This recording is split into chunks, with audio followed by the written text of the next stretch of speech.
উচ্চারণ আর বানান দুটো কিন্তু এক জিনিস না। উচ্চারণ আর বানান দুইটা কিন্তু এক জিনিস নয়। কেন নয় আপনি বোঝার চেষ্টা করেন। উচ্চারণ জিনিসটা কি আসলে? উচ্চারণ এটা হলো মৌখিক, আপনি মুখ দিয়ে বলতেছেন।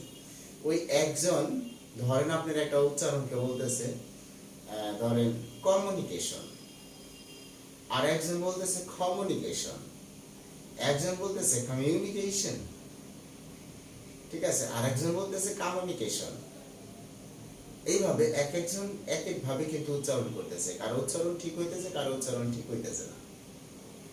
এটা হলো উচ্চারণ। কিন্তু আপনি যখন বানান করে লিখবেন, এটা যখন যে বানানটা লিখবেন ওটা কিন্তু সবাই একটাই লিখবেন, ওইখানে কিন্তু উচ্চারণগত কোনো প্রবলেম নেই। তার মানে উচ্চারণ বিষয়টা আর বানান বিষয়টা এক জিনিস না। আপনি দেখেন যখন আমরা বলতেছি এটা বলতেছি ন, এটা কিন্তু উচ্চারণ। আচ্ছা, এখন সমান সমান লিখলাম এন ও নো, অথবা সমান সমান লিখলাম K N O W know. দেখেন এটার উচ্চারণও নো, এটার উচ্চারণও নো, কিন্তু বানানে কিন্তু তফাৎ আছে। বানান কিন্তু স্যার হোয়াইট বোর্ড তো দেখা যায় না স্যার আমার এখানে। কি দেখা যায় না? বোর্ড দেখা যায় না? হ্যাঁ জি জি এখন দেখা যাচ্ছে। মানে বিষয়টা হলো আমি বোঝাইতে চাইতেছি উচ্চারণ আর বানানের মধ্যে পার্থক্য কি। আমরা কেউ কেউ উচ্চারণ এবং বানানকে কিন্তু এক পালায় মাপি এবং একই বিবেচনা করি। আসলে কি উচ্চারণ আর বানান এক এক না? কিন্তু আপনারা কি বুঝতে পারছেন উচ্চারণ আর বানান এক নয়? জি স্যার। আচ্ছা, থ্যাংক ইউ। এখন আমরা আসতেছি উচ্চারণটা আসলে কি। উচ্চারণটা কিন্তু এটা ধ্বনিগত কারণ। উচ্চারণটা আমরা যখন আমাদের মুখ দিয়ে যে কথাটা বলতেছি সেটাই কিন্তু বেসিক্যালি উচ্চারণ। তো দেখেন আমাদের মনের একটা ব্যাপার আছে যে আমরা যখন কোনো বানান লিখি, হয়তো আমরা কালচারের সাথে মিশে গেছে ব্যাপারটা এই, কিন্তু আমরা যখন কোনো বানান লিখি তখন আমাদের মনের ভিতরে কিছু প্রশ্ন কিন্তু তৈরি হয়। আগে হইতো, ছোটবেলায় হইতো, 6, 7, 8, 9 এগুলা হইতো, কিন্তু পড়তে পড়তে এখন আমরা অভ্যস্ত হয়ে গেছি।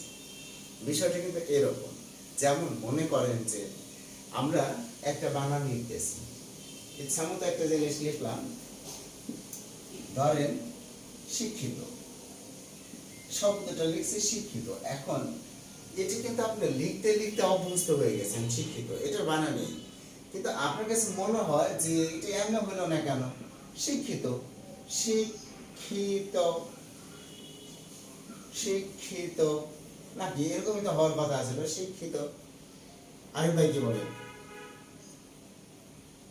জি স্যার এরকমই তো মনে হয়। আমাদের ব্রেন তো এরকমই সাপোর্ট দেয়। দেখেন আপনি চিন্তা করে শিক্ষিত, এই যেমন তার সাথে শিক্ষা করে কি তো করতে হবে, শিক্ষিত, রাইট? কিংবা স্যার ক্ষয়ক্ষয়সী। হ্যাঁ, হতাম হইতে পারে। এমনও যদি আপনার হয় যে শিক্ষি, এমন করে হইতে পারে শিক্ষিত, দুইটা ক্ষয় এক জায়গায় বসাই দিলাম। জি স্যার। মানে এটা কিন্তু আমাদের ব্রেন সাপোর্ট করে, তাই না? দেখেন আপনি চিন্তা করে, আমরা যখন কোনো কিছু এইভাবে লিখি আমাদের ব্রেন কিন্তু এরকম সাপোর্ট করতো আগে, ছোটবেলায় কিন্তু করতো 6, 7 এ থাকতে। এটা বানান এমনি কেন, বুঝে গেছে? আবার ধরেন এরকম আমরা লিখতেছি সরল, দন্তে স, তার নিচে ম, তারপরে বয়সিন্দ ন, সরল। কিন্তু আপনার মনে হয় না যে এটা এমন হইলো না কেন, সরল, দন্তে স বয়সিন্দ ধরলাম, মধ্যে ন, সরল হয়ে গেল। অথবা আপনি মনে করেন যে এইভাবে লিখলেন বিশ্বাস, হ্যাঁ এইভাবে লিখতেছেন আপনি, আবার তাহলে বসে নিচে ব দিয়েছেন, অভ্যস্ত, আপনি লিখতে লিখতে কিন্তু অভ্যস্ত, এই কাহিনীটা এই বিষয়ে আপনি অভ্যস্ত। কিন্তু আসলে দেখেন আপনার ব্রেনে কিন্তু এরকম সাই দেয় বিশ্বাস, নাকি কর? জি জি স্যার এরকমই সেটা। মানে এটা কিন্তু আমাদের ব্রেন কিন্তু এরকম সাই দেয়, রাইট? বিষয়টা কিন্তু তাই, যেটা আপনি লিখতেছেন এটা বানান, ঠিক আছে, আর আপনার ব্রেন অটোমেটিক্যালি যেটা বলে সেটার নাম উচ্চারণ।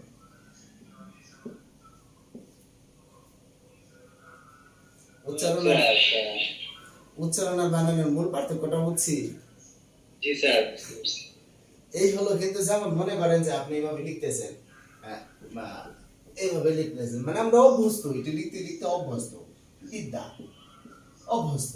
কিন্তু দেখেন আপনি কিন্তু ব্রেনে এরকম আসে বিদ্যা, আমরা বিদ্যা বিদ্যা, এই যে গেল বিদ্যা, বসকারে বিদ্যা বিদ, ব্যাপারটা বিদ্যা হয়ে গেল। ঠিক আছে, এই যে যে ব্যাপারগুলো এইগুলোই কিন্তু, এই যে বিদ্যা এটা হলো বানান, আর এই যে পরে যে বিদ্যাটা লিখছে এটা হলো উচ্চারণ।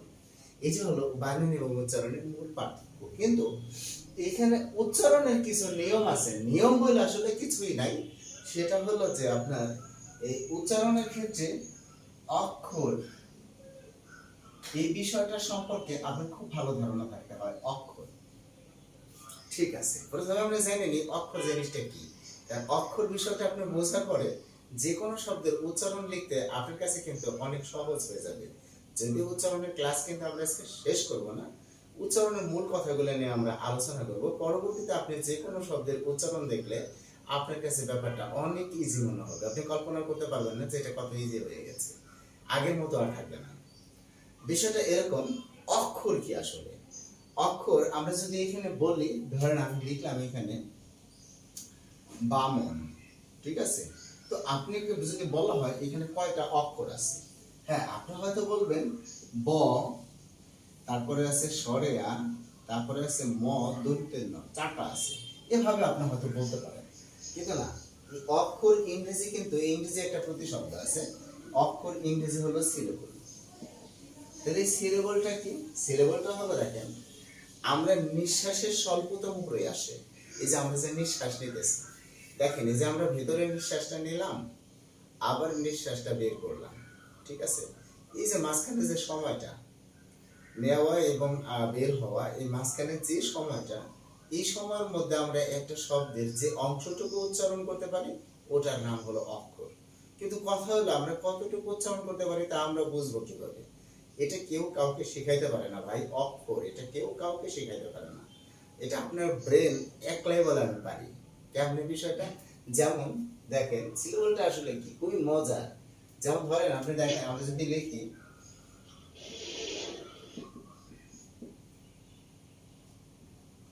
রূপলাল দফাদার,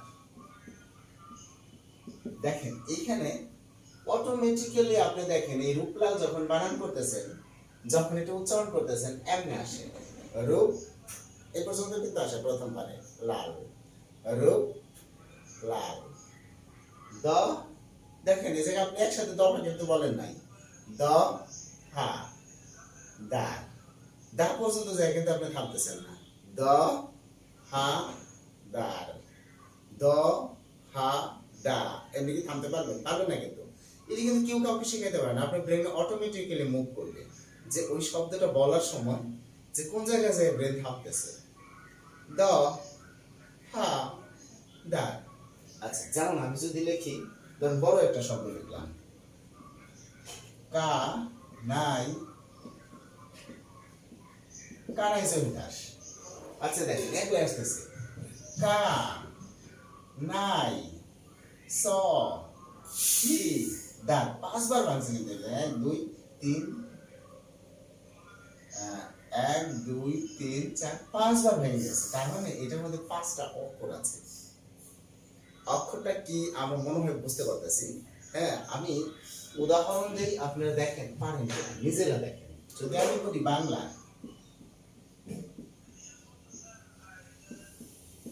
শব্দের লিখছি বিউটিফিকেশন, দেখেন তো এটার মধ্যে কয়টা অক্ষর আছে, কেউ পারেন কিনা?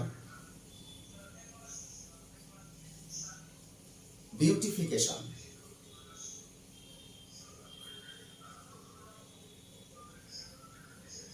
আপনি কি আমার কথা শুনতেছেন? Hello everyone. স্যার চারটা হবে কি? হ্যাঁ আপনি বলেন কিভাবে চারটা হয়, একটু বলেন। স্যার আমি তো শিখেছিলাম অন্যভাবে। না এটার কোনো ভাব নাই, এটা আপনার ব্রেনে একলাই আসবে, বুঝা গেছে? এটার কোনো নিয়মও নাই, একলাই আসবে। ইংলিশ বাংলা আসে না স্যার? হ্যাঁ ভাই কিভাবে চারটা আসে আমি সেটাই তো জিজ্ঞাসা করতেছি, বলেন ভাইগা ভাইগা বলেন। বিউ টি টি কে সম, বিউ টি ফি বি কে কে শর্ট শর্ট। কত হলো চারটা হলো পাঁচটা চারটা হয় পাঁচটা স্যার পাঁচটা বলছি ইয়েস চারটে পাঁচটা হয়েছে বিউটিফিকেশন দেখছেন বিউ আপনি এক লেখে ভেবেছেন আপনার কি কোনো নিয়ম আছে নাকি কোনো নিয়ম নাই ভাই এই জায়গা ওয়াটও আপনার ব্রেন সাপোর্ট দেবে আর আপনি চাইবেন না সেটা। হয়ে গেছে স্যার ছোটবেলা আমাদেরকে ছেলেবল শিখাইতো ক্লাস 6 থেকে স্যার আমি যেভাবে বের করতে চাইছিলাম সেটা হচ্ছে যে এই বাংলাটাকে আমরা যেমন ভাবে এসএমএস ভাবে লিখি ইংলিশ দিয়ে ওইটা করে যে কয়টা ভাওয়েল আছে ওইটা হচ্ছে অক্ষর দূর এই গেলে মাথায় থাকে নাকি বাদে মোট কথা এটা তো আপনার ব্রেন সাপোর্ট দেবো আপনি ওই নিয়ে টেনশন করুন লাগবে না ব্রেন সাপোর্ট দেব বিউ টি ফি কে শান ওই জায়গায় দেখেন সাথে যে আপনি থাকতে পারবেন বিউ টি ফি কে শা পারবেন শান একলাই আসে যেমন আপনি দেখেন এইখানে যদি আমি বলি ভাই দেখেন তো এখানে কয়টা অক্ষর আছে একটা আর একটা আছে একটা ইয়েস একটু একটা স্যার। দেখেন এখানে কিন্তু আপনাকে একটু শেখানো হয় না আপনি একলাই বলতে পারতেছেন কারণ আপনি থামতে পারতেছেন না থামতে পারবেনই না কিন্তু আমি দেখেন এখানে যদি এইভাবে লিখি দাদা দেখেন তো এখানে কয়টা আছে একটা একটা দাদা হ্যাঁ উচ্চারণ করে তারপরে বলবেন আর ঠাস করে বললে কিন্তু অন্য বলবে দাদা দা দা দা ঠিক আছে। থামতে পারতেছেন কিন্তু এখানে ভা ই পারবেন এমনি না না স্যার পারবো না ভাই অটো চলে আছে আর ওইখানে কি দা দা দা দা দুইটা চিনতেছি আমরা অক্ষর হ্যাঁ স্যার দেখেন এখানে যদি আমরা বলি বোন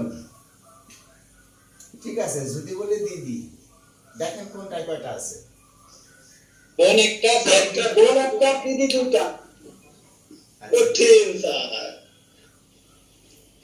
এখন আপনি যে দুনিয়ার সব শব্দই ঠিক আছে ভেঙে বলতে পারবেন কোনো ব্যাপার না যেমন আমি আপনাকে বলতেছি এডুকেশন এটা বলতেছি বড় এডুকেশন বড় শব্দ লিখতে হয় এই যে এডুকেশন ঠিক আছে আমি বড় বড় শব্দ দিতেছি এখন দেখেন আপনি যখন উচ্চারণ করতেছেন বাংলা ইংরেজি একই নিয়ম কোনো vowel consonants no factor doesn't matter আপনি খালি উচ্চারণ করে যাবেন ই ডু কে সেটা শোন অটো হয়ে যেতেছে না আচ্ছা জি, স্যার। মনে করেন যে আমি ধরেন এরকম একটা শব্দ লিখতেছি ডি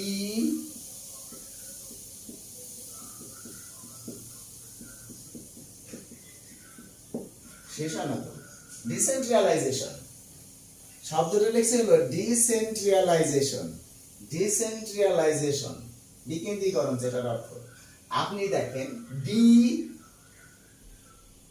একটু ভুল হয়েছে ছয়জন আছে স্যার চারটে হবো না একটা সেন একটা ট্রি ওটা রে। একটা আ একটা লি একটা আসো ঠিক আছে এই যে একটা শর্ট একটা গুণে দেন কত হয়েছে একটা এক দুই তিন চার সাত। পাঁচ ছয় সাত হয়েছে ইসরে কত দেখেন ডি জি স্যার সেন ট্রি আ লাই জে শান ডিসেন্ট্রালাইজেশন শব্দ যত বড়ই হোক এরকম বাংলা শব্দ অনেক বড় বড় শব্দ আছে বুঝা গেছে বাংলা শব্দ ঠিক আছে যেমন আমরা যদি এখানে বলি সমানাধিকার আচ্ছা এই শব্দটা বলবো যদি বলি দেখেন আপনি একলাই কিন্তু বলতেছেন স একটা মা সমান সমান এমনি চলে আসতেছে সমান ধি সমানাধি কার চারটা আসতেছে তাই না? সমানাধিকার চারটা তো এরকম চারটা কি করতে হবে? পাঁচটা ছিল আমার মধ্যে ছ মা ধি সমাধিকার নাকি শব্দটা সমাধিকার না তো সমান অধিকার সমানাধিকার ও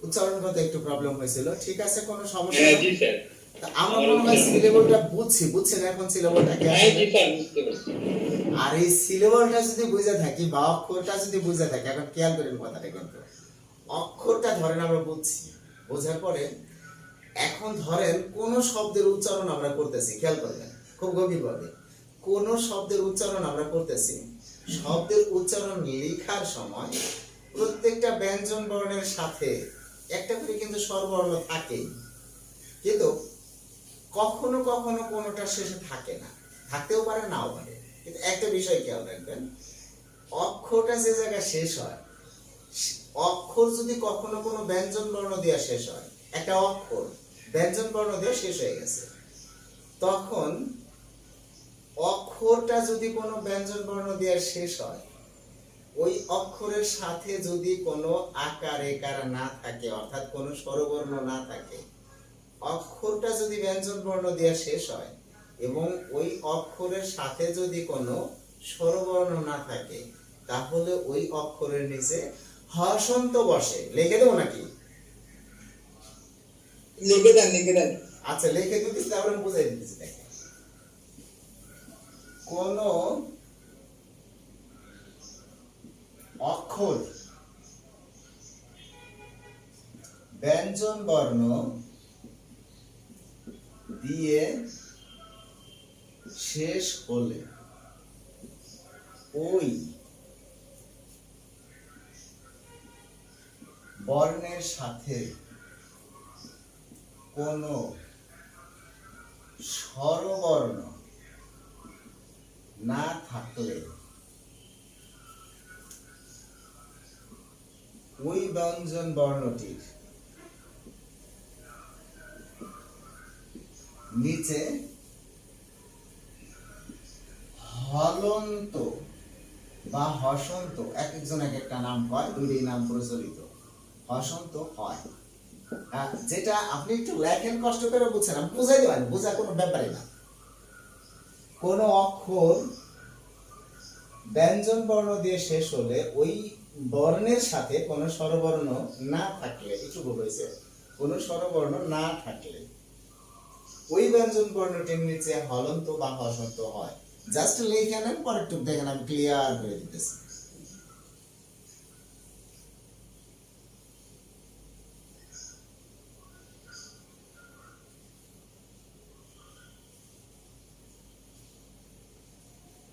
কি লেখা হয়েছে? জি স্যার। আচ্ছা, ওকে। আচ্ছা, এখন দেখেন ভাই, খেয়াল করেন, মনে করেন আপনার একটা শব্দ আসছে শিক্ষক, এটি কিন্তু আপনি এভাবে লিখতেছেন শিক্ষক। এখন এটি কিন্তু বানান, এখন এটাকে আপনি উচ্চারণ করতেছেন, আপনি কিন্তু বলতেছেন শিখ। দেখেন, আপনি কিন্তু এখন ছিল বলে বাঙাইবেন। এই যে আমি কিন্তু আগে ছিল বলটা শিখে নিলাম, অক্ষরটা শিখে নিলাম, এই জন্যই উচ্চারণ মানে শব্দটাকে ছিল বলে বাঙায় লেখা। তাহলে এটার মধ্যে কয়টা সিলেবল আছে, কয়টা অক্ষর আছে? শিক্ষক, রাইট? শিখ আর হলো খক। আপনি কি বুঝছেন শিক্ষক বাঙান? জি স্যার। আচ্ছা, এখন দেখেন শিখ, দেখেন তো শিখ, আমি যে রুলটা লিখছি ওইখানে লিখছি কোন ব্যঞ্জন বর্ণ দিয়ে যদি অক্ষরটা শেষ হয়, ব্যঞ্জন বর্ণ দিয়ে এই অক্ষরটা শেষ হয়েছে, ব্যঞ্জন বর্ণ দিয়ে এই অক্ষরটা শেষ হয়েছে, রাইট? শিখ, জি। এই অক্ষরটা শেষ হয়েছে ব্যঞ্জন বর্ণ দিয়ে, কারণ কি আছে? খ আছে। খোক, এই অক্ষরটা শেষ হয়েছে ব্যঞ্জন বর্ণ দিয়ে, কারণ কি? ওটা একটা ক, ঠিক না? বুঝছেন তো এই কথাটা? জি জি স্যার, বুঝছি। ব্যঞ্জন বর্ণ দিয়ে যদি কোনো অক্ষর শেষ হয়, ওই ব্যঞ্জন বর্ণের সাথে যদি কোনো স্বরবর্ণ না থাকে, এই খর সাথে কি কোনো স্বরবর্ণ আছে? স্বরেও স্বরে আর দীর্ঘ, এই কথার স্বরবর্ণ আছে না? তার মানে কোন ব্যঞ্জন বর্ণ দিয়ে যদি অক্ষর শেষ হয় আর ওই ব্যঞ্জন বর্ণের সাথে কোনো স্বরবর্ণ না থাকলে ওই ব্যঞ্জন বর্ণের নিচে হসন্ত হয়। ওয়াও স্যার, এই কেমনে নিয়ম খুব সুন্দর। আগে এমনি তো মুখস্থ করতাম, যখন এসএসসি দিতাম, এই যে একজন দিতে গেছিলাম স্যার, এগুলো মুখস্থ করছি, বুঝি নাই তাহলে কেমনে। আচ্ছা, এখন বুঝতে পারছি তো, তাই না? হ্যাঁ স্যার, এখন যে আর এটা প্রশ্ন কিভাবে আসবে? এই যেভাবে আসবে, নিচের কোনটি সঠিক উচ্চারণ, এই যে দেখেন, নিচের কোনটি শিক্ষকের শিক্ষক এভাবে লিখে এমনি দিব শিক্ষক এর সঠিক উচ্চারণ। আচ্ছা, প্রথমে মানে ক নাম্বারে দিব শিক্ষক। আচ্ছা, খ নাম্বারে দিব শিক্ষক।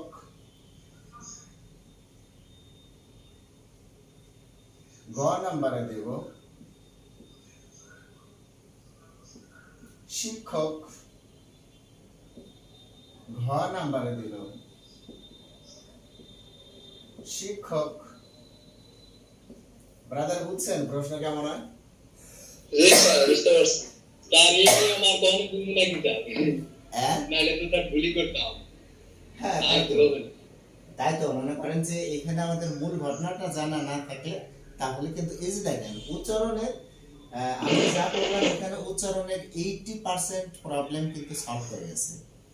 বাকি যে এইটুকু আপনারা ভালো করে পড়বেন, ঠিক আছে? আমি উচ্চারণ সম্পর্কে যা করলাম এতটুকু, এর চেয়ে বেশি আপাতত পড়তে হবে না। এরপরে আমরা যেটা করব, উচ্চারণ সম্পর্কে আরো কিছু রুল আছে, ঠিক আছে? সেই রুলগুলো আমরা আলোচনা করব। আলোচনা করে একদম সমস্ত উচ্চারণটা পারফেক্টলি যেমন উচ্চারণ আমাদের আসবে, যেন কোনোভাবেই উচ্চারণ কাটা না যায়, ঠিক আছে? সেটা আমরা একদম ক্লিয়ার করে ফেলবো। কি ভালো লাগছে না উচ্চারণ আপনাদের? হ্যাঁ স্যার, অনেক ভালো। আসলে কিন্তু মজার জিনিস, খুবই মজার জিনিস। উচ্চারণ সম্পর্কে আর কিছু বলবো না আজকে, ঠিক আছে? আজকে এখন Okay, আমরা sir. যেটা পড়বো সেটা হলো বাংলা প্রথম পত্র বই যদি আমি আমার রুমে খুঁজে পাই, ঠিক আছে, তাহলে পড়াবো। আর খুঁজে না পাইলে কেমনে পড়াবো ভাই? কন পাইছি। আচ্ছা, বাংলা প্রথম পত্র বইয়ের আমাদের যে কবিতা অংশগুলি আছে, কবিতা আছে না? কি বলেন ভাইজান, কবিতা আছে তো নাকি? আচ্ছা স্যার। জি স্যার, তো দুটাই আছে। আচ্ছা, আমাদের অনেক কবিতা আছে, তার মধ্যে আমরা মনে হয় যে কিছু কবিতা আলোচনা অলরেডি করে ফেলেছি, ঠিক আছে? ওয়েট, কি হইলো ভাই, অম্বা করে গে?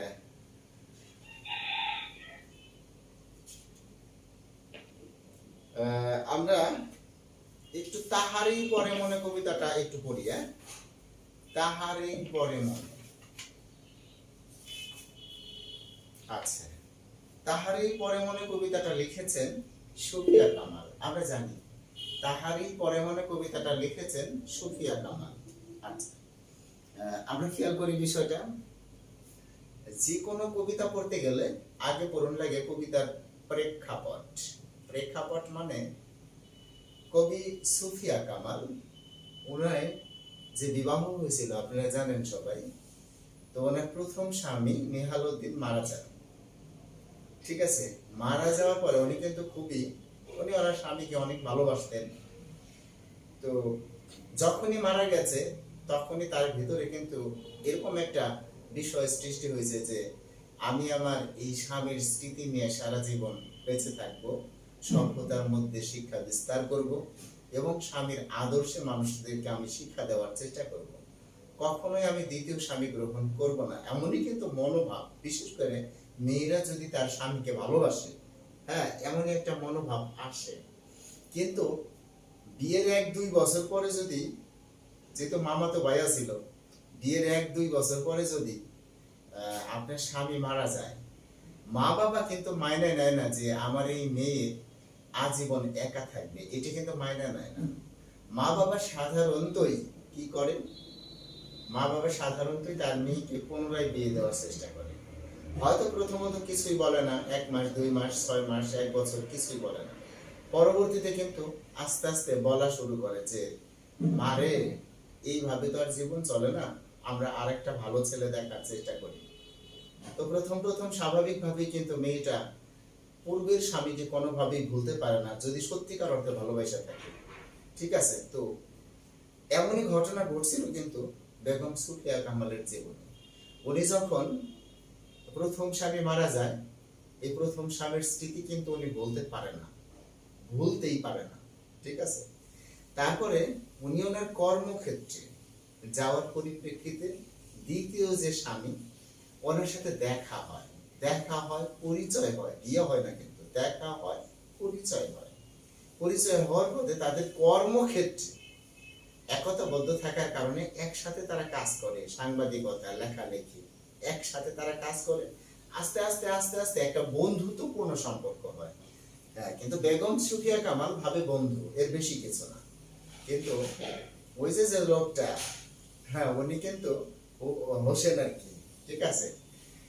বেগম রোকেয়া, সরি, এখানে হলো কামাল হোসেন স্যার, সাখাওয়াত হোসেন, না কামাল হোসেন দ্বিতীয় স্বামী। কামাল হোসেন, হ্যাঁ, কামাল হোসেন। এই যে কামাল হোসেন, উনি আমার বাবার নাম স্যার। হ্যাঁ, উনি কিন্তু মনে মনে ভাবে যে মেয়েটা ভালো, খারাপ না, আমি মেয়েটাকে বিয়ে করতে চাচ্ছি, এভাবে ভাবে। আস্তে আস্তে এক সময় কামাল হোসেন উনি বেগম সুফিয়া কামালকে না বলে সরাসরি সুফিয়া কামালের মা বাবার কাছে প্রস্তাব দেয়, আমি আপনার মেয়েকে বিবাহ করতে চাই। তো মা বাবা স্বাভাবিকভাবে অনেক খুশি হয়, কিন্তু সুফিয়া কামালকে কোনোভাবেই বুঝাইতে পারে না। এক সময় বুঝাইতে বুঝাইতে মা বাবার মুখের দিকে তাকায় রাজি হতে বাধ্য হয়। তো বিয়েও হয়ে যায়। বিয়ে হওয়ার পরে বাসর রাতটা হয় না, বিয়ের পরেই চলে যায় হলো আপনার কামাল হোসেনকে অন্যত্রে কোনো একটা জায়গায় চলে যেতে হয়, কোনো একটা কারণে, পেশাগত কারণে। তো 7-8 দিন পরে যখন চলে আসে, প্রথমেই বা নিজের বাড়ি থেকে শ্বশুর বাড়ি আসে। শ্বশুর বাড়ি আসার পরে যখন শ্বশুর বাড়ি আসে, এসে বসে, সবাই মনে করেন যে শালা আছে, শালিকা আছে, শ্বশুর শাশুড়ি সবাই সমাচার বার্তা জিজ্ঞাসা করে। কিন্তু বেগম সুফিয়া উনি অন্য একটা ঘরের ভিতরে আন মনে বসে থাকে, করন্দনরত অবস্থায়। কারণ সে কোনোভাবে আগের স্বামীকে বলতে পারতেছে না, এই স্বামীকে সে বরণ করে নিতে পারতেছে না, ঠিক আছে। যে কারণে তার মা, ঠিক আছে, সুফিয়া কামালের কাছে এসে বলে, দেখ, পূর্বের স্মৃতি ওইভাবে ধারণ করে তো আসলে বাইসে থাকা যায় না, যে আসছে তাকে বরণ করে নেওয়াই ভালো। এই যে মা যে অনুনয় বিনয় করে, যে অনুরোধ গুলা করে, ঠিক আছে, এবং মায়ের কথাগুলোর যে উত্তর দেয়, এটাই কিন্তু তাহারই পরে মনে কবিতাটা। বাট এইখানে আমরা কিন্তু জানি একজন হলো কবি আর একজন হলো কথক, তাই না? মানে দ্বিতীয় ব্যক্তি হিসেবে আরেকজনকে ধরা হয়েছে, কিন্তু দ্বিতীয় ব্যক্তিটা ছিল কিন্তু আসলে তার মা। হ্যাঁ, যে এটা কিন্তু কোথাও উল্লেখ নাই, এটা হলো কবির জীবনের প্রেক্ষাপট থেকে আমরা বলে নিচ্ছি। তো এখন দেখেন কবি এইভাবে বলতেছে, হে কবি, এই কথাটা বলতেছে কেনা? কবি ভক্ত, কিন্তু যেটা আছিল তার মা, অথচ আমরা এখানে ধরে নিতেছি কবি ভক্ত। একটা হলো কবি কথা বলতেছে, আর একটা হলো কবি ভক্ত কথা বলতেছে। হে কবি, নীরব কেন? ফাগুন যে এসেছে ধরায়। ফাগুন বলতে আমরা বুঝি বসন্তকাল। ফাগুন, মাঘ, ফাগুন, এই যে আমাদের শেষের যে সময়টা চলে আসে, গ্রীষ্ম, বর্ষা, শরৎ, হেমন্ত, শীত ও বসন্ত, ঠিক আছে। এই যে ফাগুন, শেষের যে কালটা, ফাগুন মাস, বসন্ত চলে আসছে, তার মানে কি বলতেছে, হে কবি, নীরব কেন? ফাগুন যে এসেছে ধরায়। ফাগুন এসেছে ধরায় মানে তোমার জীবনে আবার বসন্ত এসেছে, তোমাকে আমরা আর একটা স্বামী কিনে দিছি। বসন্তে বরিয়া তুমি লবে নাকি তব বন্দনা, তাকে তো তুমি বন্দনা করে তাকে কি তুমি তোমার আদর দিয়ে, সোহাগ দিয়ে বরণ করে নেবে না? স্বাভাবিকভাবে আপনি বুঝতেছেন, কিন্তু স্বামী রয়েছে এক ঘরে, বেগম সুফিয়া কামাল আর এক ঘরে, মায়ের সাথে কথা হইতেছে। কহিল সে স্নিগ্ধ আঁখি তুলে, অর্থাৎ নিচের দিকে মাথা করে, মাথা নিচু করে বসে আছিল, আসলে কাঁদতেছিল, একটু আস্তে করে মাথা উঁচু করে কহিল সে স্নিগ্ধ আঁখি তুলি। স্নিগ্ধ আঁখি কি? যে চোখ দিয়ে টুকটক করে পানি পড়তেছে। কহিল সে স্নিগ্ধ আঁখি তুলি, দক্ষিণ দুয়ার গেছে খুলি। দক্ষিণ দুয়ার গেছে খুলি, প্রশ্ন করছে, অর্থাৎ যে দুয়ার দিয়ে বাতাস আসে, অর্থাৎ যেখান দিয়ে মানুষ আসে, দক্ষিণ দুয়ার দিয়ে মানুষ আইসে যে ঘরের মধ্যে বসে, তখন প্রশ্ন করতেছে, দক্ষিণ দুয়ার গেছে খুলি, তার মানে উনি কি আইসা পড়ছে? প্রশ্নটা করছে উনি কি আইসা পড়ছে? দেখেন কবির ভাষায় কিন্তু কবি বলতেছে যে কহিল সে স্নিগ্ধ আঁখি তরি দক্ষিণ দুয়ার গেছে খুলি। উনি আইছে নাকি? প্রশ্ন করছে। বাতাবি লেবুর ফুল ফুটেছে কি? তার মানে সাথে করে ফলমূল কিছু আনছে কি? প্রকৃতি, দেখেন প্রকৃতিরে কেমনে বর্ণনা করতেছে। ফুটেছে কি আমের মুকুল। হ্যাঁ, তারপরে দেখেন দক্ষিণা সমীর, সমীর মানে বাতাস, দক্ষিণা সমীর তার গন্ধে গন্ধে হয়েছে কি অধীর আকুল। দক্ষিণা সমীর, দক্ষিণ দিকে যারা চলাফেরা করতেছে, সমীর মানে বাতাস, কারা? যে এই কবির ছোট ভাই বোন বা আত্মীয় স্বজন যারা আছে তাদেরকে কিন্তু কবি নির্দেশ করতেছে।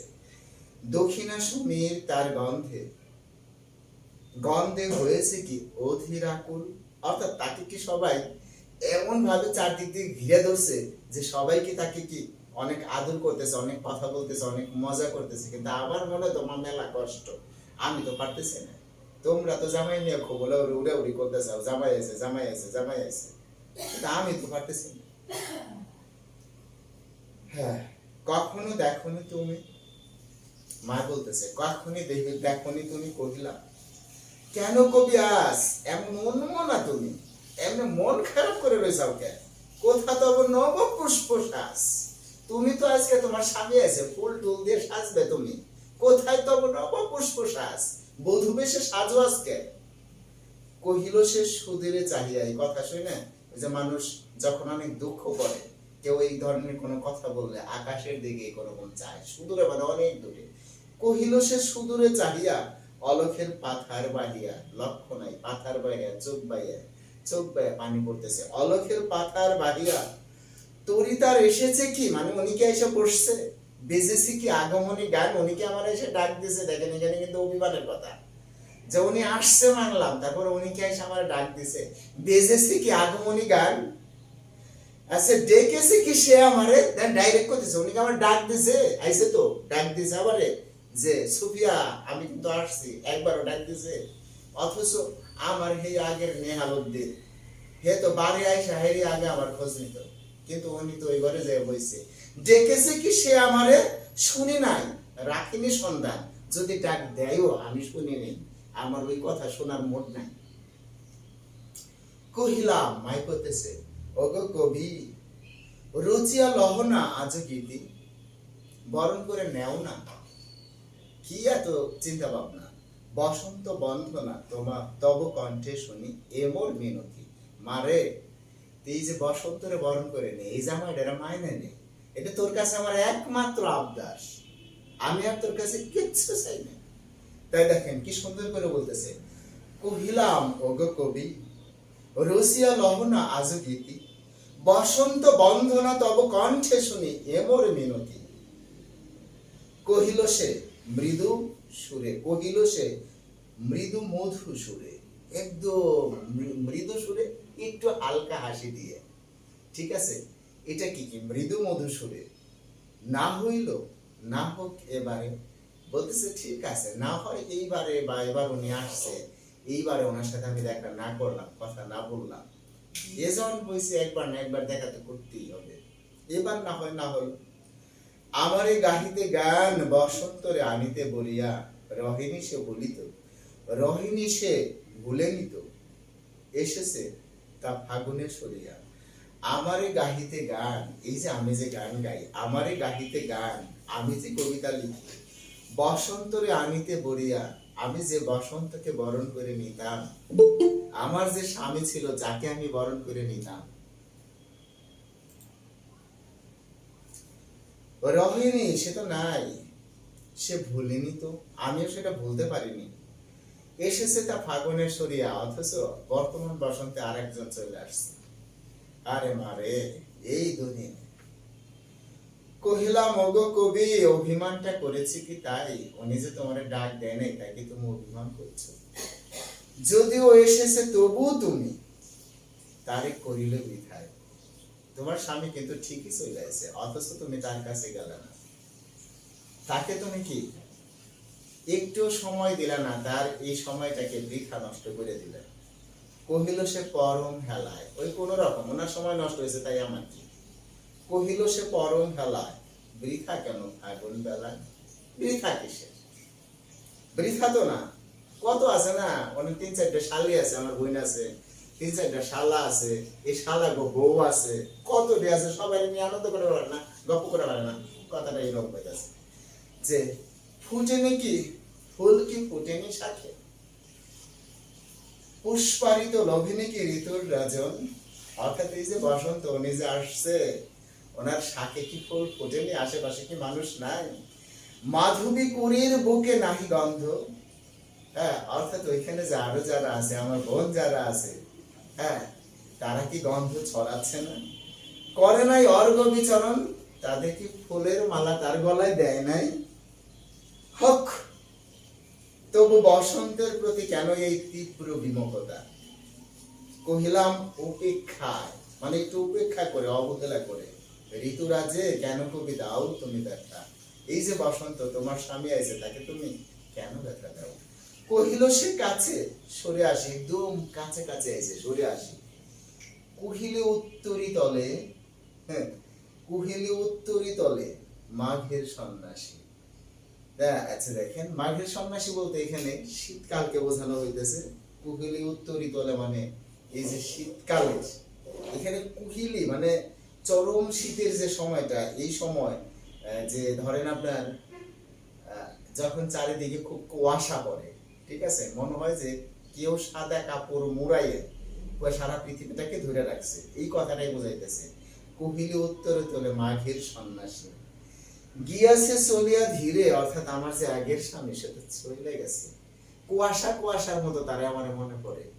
গিয়াছে চলিয়া ধীরে, পুষ্প শূন্য দিগন্তের পথে, অনন্ত লোকে চলে গেছে। যে মা তুমি তো আমার আজকে একটা নতুন জামাই না খারাপ করে দিচ্ছ, কিন্তু যে চলে গেছে, গিয়াছে চলিয়া ধীরে পুষ্প শূন্য দিগন্তের পথে, রিক্ত হস্তে খালি হাতে, তাহারই পরে মনে ভুলিতে পারি না মা কোনো মতে।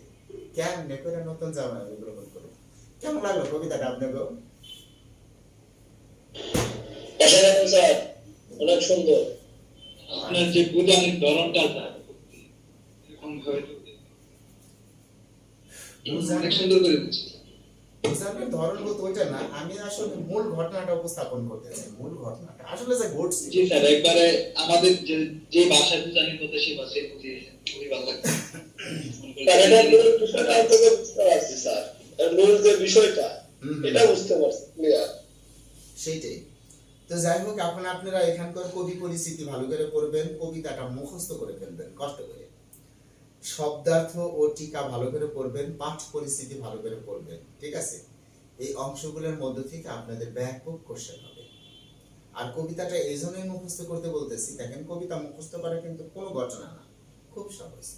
আপনি হে কবি কই আলাদা আধা ঘন্টা থেমে যান, হে কবি নীরব কেন, দেখেন কি সুন্দর কথা, হে কবি নীরব কেন, ফাগুন যে এসেছে ধরায়। ঠিক আছে, এইটুকু আপনি এইভাবে ভাবে যদি পড়েন, ঠিক আছে। বসন্তে বলিয়া তুমি লবে নাকি তব বন্ধনা। এই যে একটা প্রশ্ন করছে, প্রশ্ন করার পরে উনি বলতেছে, কবি বলতেছে, কহিল সে স্নিগ্ধ আখি তুলি, নিজের দিকে মাথা আসিল, দক্ষিণা দুয়ার গেছে খুলি। এইভাবে যদি আপনি পড়েন ভালো করে, যা মুখস্থ করুন লাগবে না, অটো মুখস্থ হয়ে যাবে। তো যাই হোক, বাংলা আমরা উচ্চারণের মূল কথা পড়লাম, একটা কবিতা পড়লাম, ঠিক আছে। বাংলা ক্লাসে এসে বেশি ক্লাস নেওয়া উচিত হবে না, কিন্তু আস্তে আস্তে ক্লাসের ডিউরেশন বাড়বে। তো কথা হলো পড়াটা আপনারা ক্লিয়ার করে ফেলবেন। এই যে যতটুকু পড়া দিলাম, নেক্সট উইক আসার আগে এতটুকুর মধ্যে যেন কোনো জ্ঞানজাম না থাকে, তাহলে আপনি কিন্তু গুচ্ছতে টপ করবেন, চান্স পাবেন না, খালি টপ করবেন। কারণ আমরা বিষয়গুলো পরিষ্কার বোঝানোর চেষ্টা করতেছি।